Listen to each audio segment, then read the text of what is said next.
So this is going to be a short show, hopefully, because in half an hour, at 1 minute to 9, we're going to start off sort of with some fireworks, because over to the northwest, over there, about 20 degrees up in the sky, near the ears of Ursa Major, the Great Bear, if you know your constellations, there's going to be something called an iridium flare, where an iridium satellite that's 500 miles up catches the sun and gets really, really bright.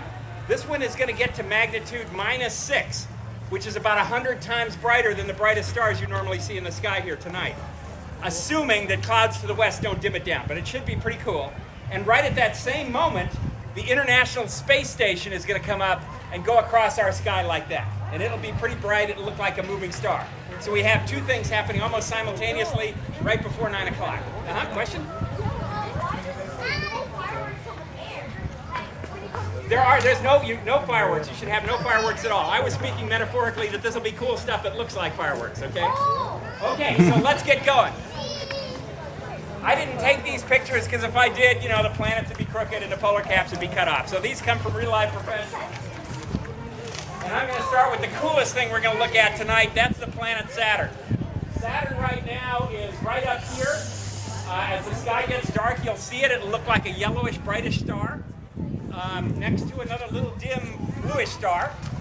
It's 892 million miles away from us tonight, so you'll be looking back in time an hour and 20 minutes. That's because the light from Saturn is going to take an hour and 20 minutes to get here for us to look at. Okay?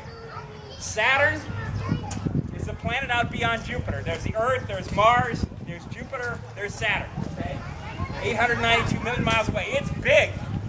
9.5 Earths across. If it were hollow, you could put 750 Earths inside of it.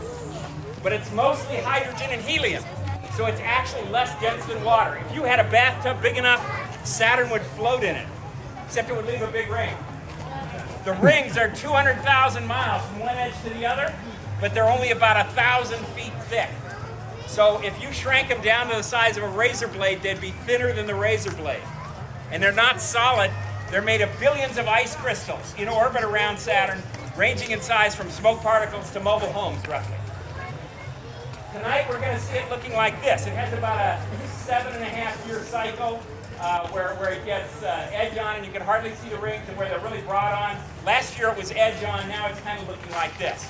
When Galileo looked at Saturn 400 years ago, almost exactly 400 years ago, he couldn't tell they were rings. He said it was a planet with big ears.